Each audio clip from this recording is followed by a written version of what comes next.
Yeah, and I like this, right? The fact that some of these bans do change, primarily the Ziggs and the Varus are let through, so you've now got that poke to not have to necessarily be as crazy in those team fights, but you've still got the core foundation here from BURIRAM.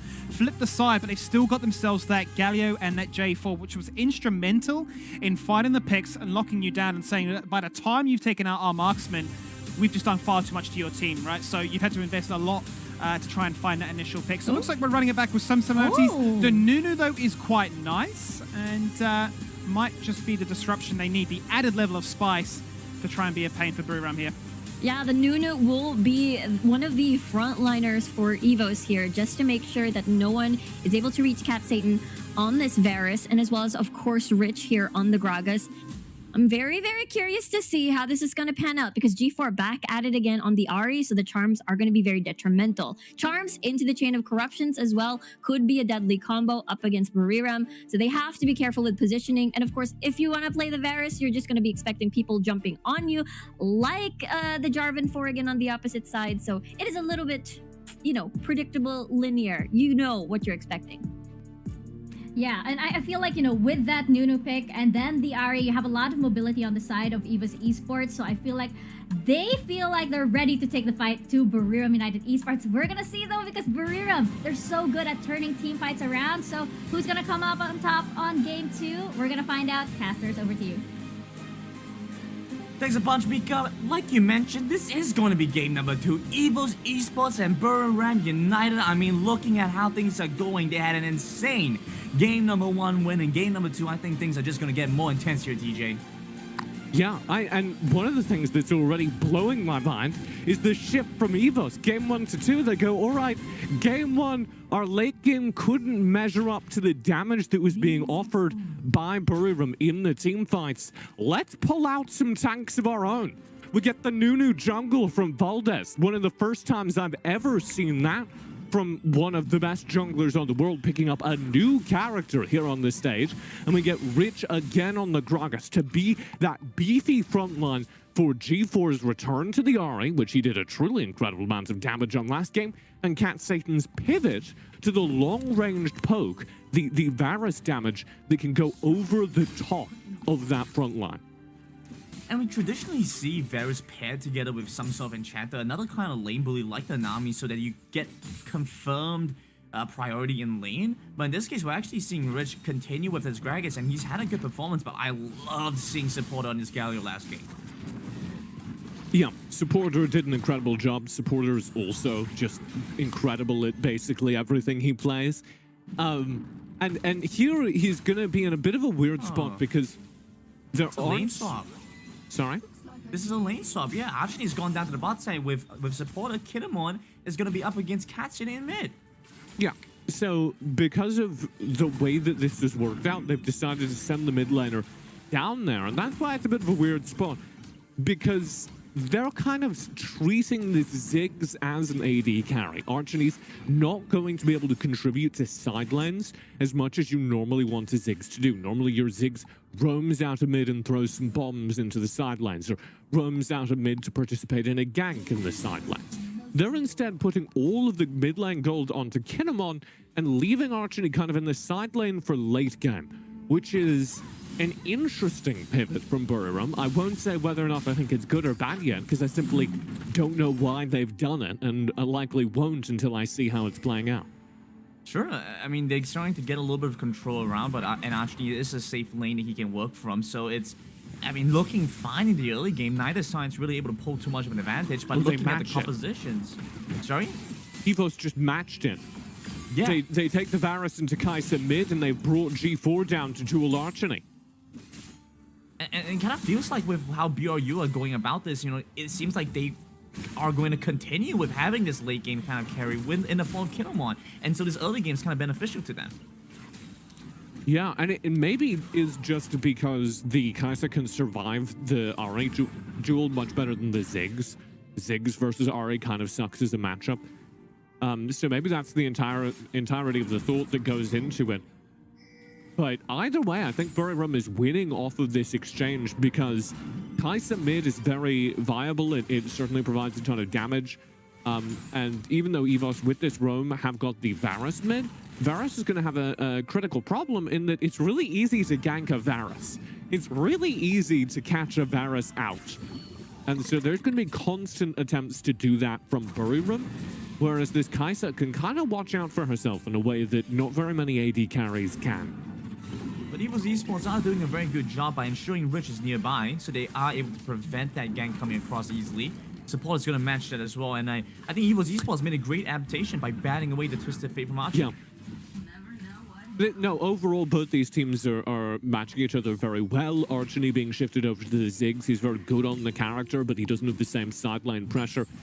And right now, with the way this is played out, you can see EVOS actually benefiting from both lane matchups, because they get the Ahri hard shoving down bottom, being able to win the matchup versus Archie. And in the mid lane, Cat Satan's exercising his range advantage versus Kinemon. And we haven't seen any jungle presence or roam presence from BURIRAM to punish the low mobility Varus. A Vietnamese team, for instance, would just instantly have done that. But BURIRAM are a little slower paced, and so they don't take advantage of it in time. And now we're into our first objective fights with the gold advantage skewing slightly over to EVOS. Absolutely, and it seems that BRU are going into this in a much slower pace, not wanting to commit as badly. Well, I say that, but the fight still breaks down. Shiva flashes the wall after confirming the Dragon Kinemon, repositions back with the Killer Instinct, dodges past some of the damage, but was still in the pit, gets away though. Yeah, I don't know about that Killer Instinct. Noel up top. Oh, locked in the Cataclysm, they're trying to hold Veldus in place. The turret is taking him down, but he has enough HP and the Gargoyle Stoneblade. Just a truly bewildering series of affairs. They're not quite over here, TJ. Go for TJ. one more. They'll get that kill. So first turret of the game falls to EVOS, meaning they win the exchange. And BURIRAM are going to be down a sizable chunk of gold as a result. And I think EVOS's ability to just put BURIRAM on the back foot during the early game has really paid off here. This will be, if Shiba goes for this play versus G4, that will be their first aggressive play of the game. Let's watch it. They're gonna try and maybe get something done. G4 survives with the flash though. He's gonna use the Spirit Rush as well. It's 2 summoners committed. But I have to say, TJ, I'm not a huge fan of Vi's going into Ahri and Camille kind of compositions. I mean, looking back at it, you know, they picked the Vi pretty late in, or pretty early on, and so it seems like, you know, EVOS Esports just responded really well to the Vi pick. Yeah, and you can see there that it's just so hard for, I suppose, any jungler, but especially a Vi, to gank someone like an Ahri. That's just not happening. I'm going to be real with you. And the advantage that Vi gives you, the reason a lot of people pick Vi, is because she's a really solid frontliner. She's really good at finding engage for compositions that don't have a lot of engage. But who do you engage onto versus EVOS here? Because the only real answer is you want the Vi to either counter Thipper's dive or get access to Cat Satan. And you're not going to reach Cat Satan in this team. Veldus, he walks into the wrong spot, gets caught out, into the wrong jungle. It might be his own, but it's been taken over by BRU, infestated by this red team. And EVOS Esports flash committed after flash just to get away. And so, I don't know, there's two sides of it. You're not going to get through that front line of Valdez, and you see that there. BURIRAM can't access anyone behind Valdez. But also, they have enough damage to fight that front line.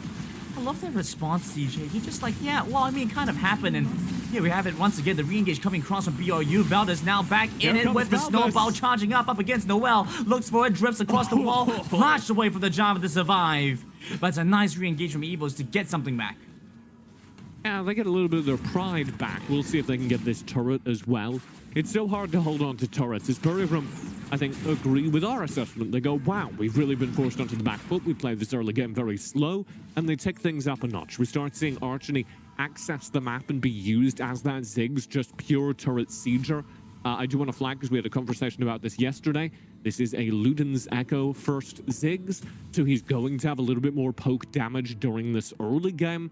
And overall, BURIRAM has stabilized very well out of EVOS's tricksy, topsy-turvy early few moments, and we're in a dead-even game state, headed to a late game that honestly is also pretty dead even. You have a couple of differences, but similar kind of approaches as well. And BRU, I mean, they're playing a composition that we've already seen work in Game 1. Now with some adaptation by EVOS Esports, we'll see if they're able to respond adequately. And I have to say that this Nunu, despite its incredibly high win rate, doesn't seem to have as much impact in this game. It's harder to measure a Nunu's impact. I think it actually may be the deciding factor of this game, because you're essentially getting a second support character that also does the damage in the late game, also does the damage of a solid top lane character. He's going to be able to be that bruiser in the front line of fights, denying entry to a lot of front-to-back characters. It's very hard to get past a Nunu if you're Noelle or if you're Shiba. G4 starting to charge up, making use of that always movement There he speed. comes. Valdez coming in with the snowball. You can't outsmite a Nunu, so they're just keeping away, keeping it at arm's length away from the dragon and taking down the Nunu first. Good damage coming in with the killer NC to confirm that kill, but you've dashed into the charm from G4. Unfortunately, no follow-up damage. They can't take him down, but it's jungler for jungler across both sides. And you see, again, both sides, but you can't get past Valdez. He's such a big kind of linebacker in these fights, but BURIRAM also have enough damage at this pace to just fight front to back and burn through Valdez. So that's the discussion we need to have. At what point do EVOS come online such that they can contest a front to back team fight? And as these team fights go to BURIRAM, of course, those numbers get harder and harder. What is kind of the angle back in for EVOS? Well, it's this game state, it's this lane state. They're incredibly good on the map, they're incredibly good at generating efficient farm, and you can watch as Cat Satan completes his Muraman and goes full lethality around the second item. He's going to be really scary in slower team fights where EVOS can set up and poke out. They'll use Cat Satan to do damage and wait for G4 to find a big charm to start the fight. And if BURIRAM go for those slower team fights, match EVOS front to back, they're going to be in trouble. But I'm super concerned for Cat Satan here, TJ, because there's no easy target for BRU to go for, except for this Varus, probably. I mean, you can't really lock down G4. Your Tipper is hard to lock down as well. Valdez and Rich are tanky, so Cat Satan just seems like the de facto target after that. I'll tell you the good news, though. BURIRAM aren't a very aggressive team. And, you know, this is why I made a reference earlier to a Vietnamese region team who I think would be creating a ton of trouble for Cat Satan. But BURIRAM tend to play fairly respectful outside of lanes, and the dive that they've drafted is very front to back. If you look at Shiba, if you look at Noelle, if you look at Supporter, who are all the characters who can go in, they need to get past this Nunu in order to access backline. Well, they don't have to get past the Nunu if G4 is going to dash up in front of him. Easy pick up there for BRU, and, well, it's a very nice bait. Look at how long they were waiting to brush there, TJ. Yeah. I don't know if it's crazier that worked or crazier that they tried it. BURIRAM just stay in the top lane for 2 actual minutes to see what happens. Hey, it works out, so the result pans out well for them over to the back. They have to deal with Tipper coming in now, locking down Kinnemon, who's gone golden, trying to buy some time. Killer instinct reposition to the back, but they still need to deal with Valdez. It's difficult because you have the Kaisa with the Camille chasing after, taking him down. Shiba returns one, but it's a marksman gone. Noelle joins in the fight with the flag and drag, but Rich is right around the corner, still far enough away. Flashes on top of the hunting fruit, but won't be able to get it in time to get a return kill there. And you see what EVOS' teamfight wants to look like there on their initial engage. A really good sync-up, particularly of the Hextech ultimatum out of Thipper and Valdez's absolute zero, because you can lock people into the AoE of the Nunu. So EVOS have a really good teamfight, but BURIRAM haven't had to face it front to back. There they get a little bit of a weird reset where Cat Satan and G4 are completely split for the front line of Rich, Valdez, and Thipper. And BURIRAM are just able to get Noelle into the gap. And pay attention to that, because that's, of course, how Noelle won the last game for BURIRAM, is his ability on Jarvan in particular to be that secondary tank, to be that secondary support, and worm his way into the middle of teamfights, splitting EVOS' line. And we're kind of seeing exactly why Camille has been so highly banned in a lot of these games, because of how effective it is at dealing with these marksmen that are rotating around the map. I say that, but look at that, they're going on to Valdez once again. You talk about how they have to get past this Nunu well. They're looking to invalidate him from the beginning. Absolute Zero comes across. Look at how much he's healed up. Noelle trying to buy time, trying to draw attention away from the rest of his team. Rich has gone down in that process. BRU will find one and unable to take down Noelle. You do again see, you can't get past Valdez. G4, Cat Satan can just sit behind it. But you also again see BURIRAM working around that restriction, finding Rich at the very side of the team fight. Oh, that's a nice taunt. It might be to find Tipper here. Okay, Tipper's gonna go golden. He buys some time. He has to catch the ultimate, so God could dodge away from a decent amount of damage. Captain Rain comes across. There we have it. The Camille ultimate committed to try and dodge away, but still will go down. An excellent use of the Hextech ultimatum, but here comes G4. Kind of doing doom and gloom for EVOS Esports because you've already lost 2 and now looking to lose G4 as well. Nice damage to return back. They are unable to take down the 2 carries from EVOS Esports. Heroic from Valdez to save the life of Cat Satan, to save the life of G4 there. But without Thipper in these fights, oh my god. Without Thipper in these fights, you're going to see a lot of BURIRAM members get very low and no BURIRAM members die.